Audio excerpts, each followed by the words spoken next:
اعوذ باللہ من الشیطان الرجیم بسم اللہ الرحمن الرحیم السلام علیکم ورحمۃ اللہ وبرکاتہ۔ دوستو، آج کی بہت پیاری ویڈیو ہے، آپ لوگ ویڈیو پوری دیکھیں، اسکپ مت کریں۔ تو آج کا ہمارا بہت اہم موضوع ہے۔ آج ہم بات کریں گے شرک کے بارے میں کہ شرک کسے کہتے ہیں اور اس کی اقسام کے متعلق ہم آپ کو بتائیں گے۔ تو چلیے شروع کرتے ہیں۔ شرک کسے کہتے ہیں؟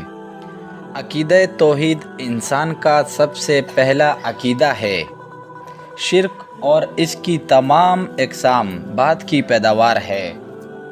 دنیا کا پہلا انسان حضرت آدم علیہ السلام توحید ہی کے قائل تھے۔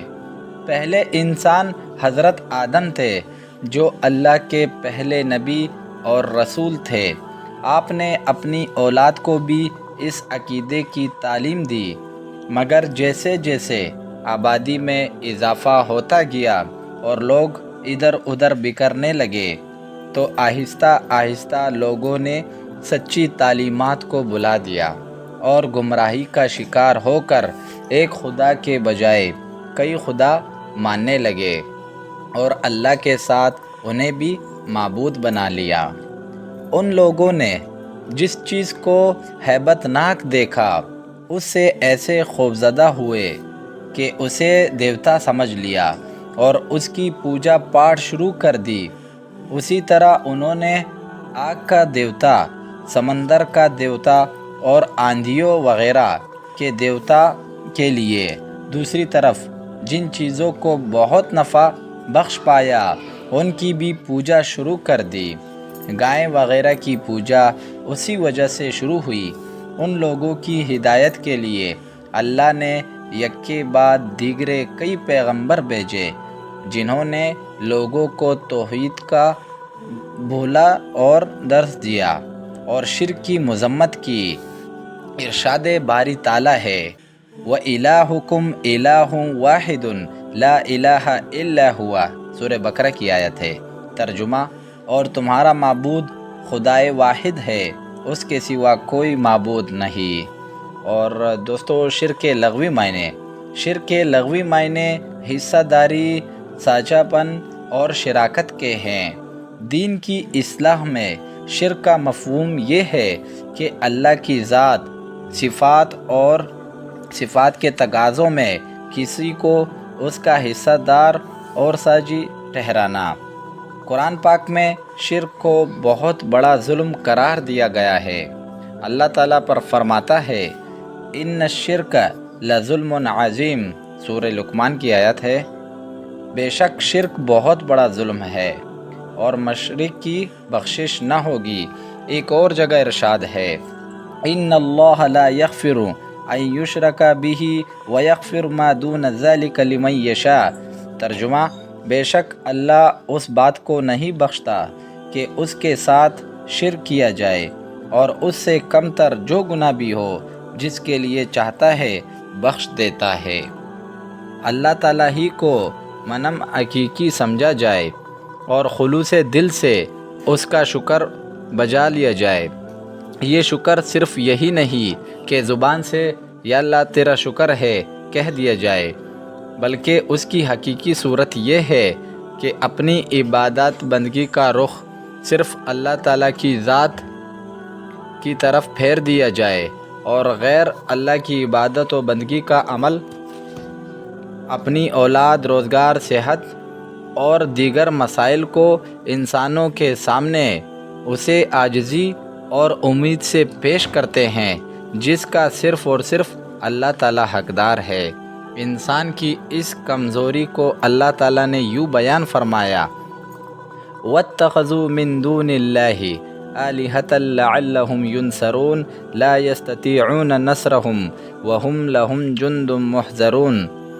ترجمہ: اور انہوں نے اللہ کے سوا بتوں کو معبود بنا لیا اس امید پر کہ ان کی مدد کی جائے گی۔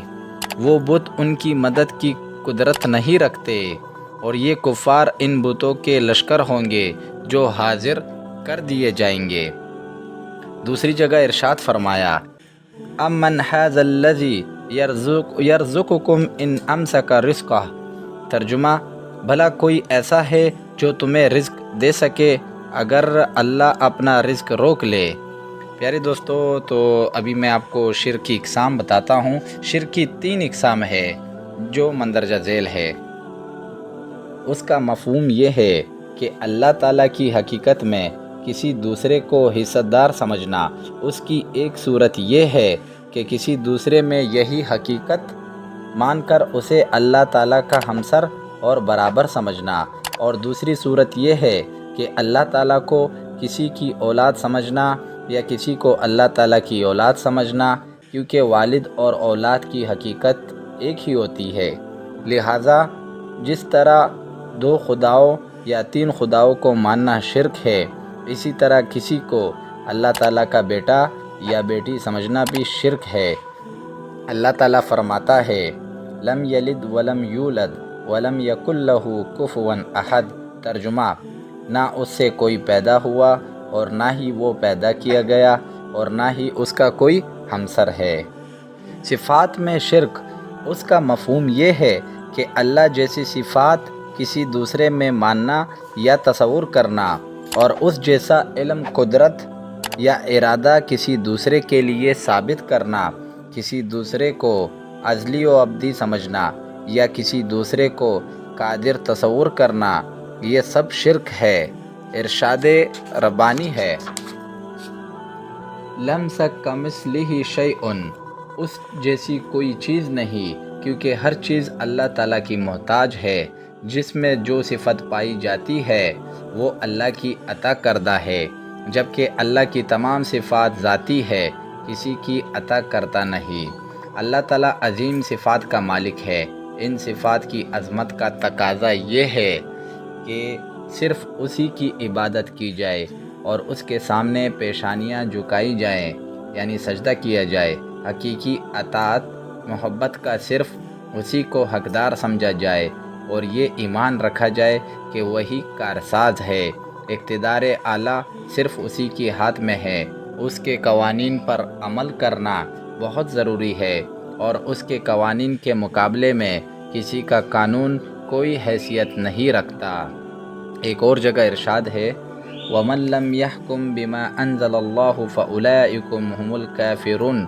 اور جو شخص اللہ کے نازل کردہ حکم کے مطابق فیصلہ نہ کرے تو وہی لوگ کافر ہے۔ پیارے دوستو، امید کرتا ہوں ویڈیو اچھی لگی ہوگی، تو ویڈیو شیئر بھی کریں اور چینل ضرور سبسکرائب کریں۔